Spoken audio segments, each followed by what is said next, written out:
Bonjour à tous, nous allons tester pour cette rentrée un nouveau format de vidéo, des vidéos très courtes.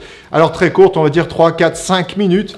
En gros, c'est, on va dire, une brève de cuisine. Si vous veniez chez nous, on pourrait s'asseoir à cette table, discuter ensemble d'un sujet. Un sujet, on va dire, en 3-4 minutes. C'est exactement ce que je vous propose dans cette vidéo. Ça sera plus pratique pour vous. Vous aurez juste 2, 3, 4 minutes de vidéo à regarder. Et beaucoup plus pratique pour nous, figurez-vous, parce que nous aurons juste, allez, on va dire 10-15 minutes de vidéo de rush à monter. Et le résultat sera pour vous 4-5 minutes au grand maximum. Alors pour commencer, on va déjà donner un nom à ce type de format chez nous. Ça sera tout simplement les brèves de cuisine, étant donné que, comme vous le savez, si vous êtes abonné, si vous n'êtes pas abonné, abonnez-vous.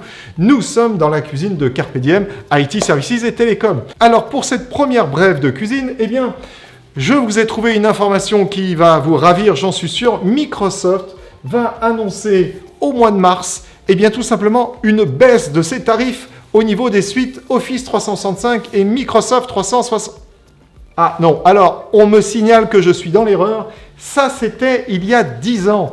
Il y a 10 ans, figurez-vous que les hasards sont quand même curieux. Et c'est-à-dire exactement le 29 mars 2012, Microsoft annonçait une baisse assez importante de ses tarifs. Au mois de mars 2022, ce n'est pas une baisse, mais c'est bien une hausse des tarifs d'Office et Microsoft 365 qui va avoir lieu.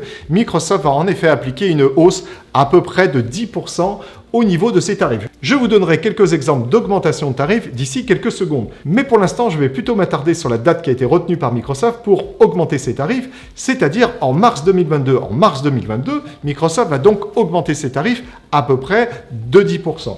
Ce qui est assez rigolo, si vous fouillez un petit peu sur Internet, vous allez inévitablement trouver un article qui vous dira que, en gros, Microsoft explique qu'ils n'ont jamais augmenté leurs tarifs et que les tarifs sont les mêmes depuis l'origine. Alors l'origine, c'était, me semble-t-il, le 28 juin 2011. Donc ça ne nous rajeunit pas. Ça fait effectivement, en tout cas, ça fera même plus de 10 ans qu'on pourrait penser que les tarifs sont restés les mêmes. Eh bien, il n'en est rien. Figurez-vous que au mois de juin 2011, Microsoft avait annoncé un certain nombre de tarifs qui, tout simplement, étaient les tarifs de lancement des produits qu'on appelait alors Office 365. C'est-à-dire qu'à l'époque, on disait Microsoft met en nuage certains logiciels. Figurez-vous qu'au mois de mars 2012, le 29 mars 2012, Microsoft annonçait une baisse de tarifs.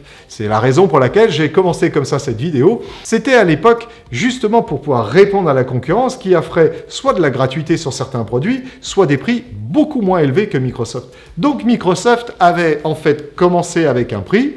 Au mois de mars, ils avaient baissé leur prix de 20%. Et c'est depuis le mois de mars 2012 qu'effectivement, les prix n'ont pas bougé. Ce en quoi Microsoft a raison, ça fera bien 10 ans que Microsoft n'aura pas augmenté ses prix. Mais tout de même, 10% d'augmentation, c'est quand même élevé. Alors, Microsoft se justifie tout simplement en indiquant une chose qui est réelle, c'est que les produits ont énormément évolué ces 10 dernières années. Pour vous citer qu'un exemple, à l'époque, eh bien, on pouvait envoyer un mail qu'avec une pièce jointe de 25 mégas, ce qui était déjà une révolution parce qu'à l'époque, la plupart des messageries limitaient à 2-3 mégas la pièce jointe dans un email. 25 mégas, c'était une révolution. Aujourd'hui, on peut aller jusqu'à 150 mégaoctets par envoi d'email, en tout cas si l'email n'est pas chiffré, parce que sinon ça descend à 25, et puis c'est aussi avec le client Outlook, on n'a pas les mêmes limites si on utilise le client web ou le client, on va dire, riche, lourd, qui est Outlook, le client de messagerie natif pour Exchange Online. Et il y a beaucoup d'autres améliorations, avec notamment dans les produits, dans les versions d'Office 365, de nouveaux produits qui sont venus s'y greffer. C'est donc avec ces différents points que Microsoft explique qu'une hausse de tarif au bout de 10 ans leur paraît quand même assez justifiée. Je vous dirais qu'effectivement, je pense que ça doit pouvoir se comprendre. Donc voilà, préparez-vous, le 22 mars 2022, ce n'est malheureusement pas une baisse, mais bien une hausse de tarifs auquel il faudra s'attendre. À moins que finalement Microsoft décide finalement de revenir là-dessus. On le saura très bientôt. Je vous souhaite une bonne fin de journée.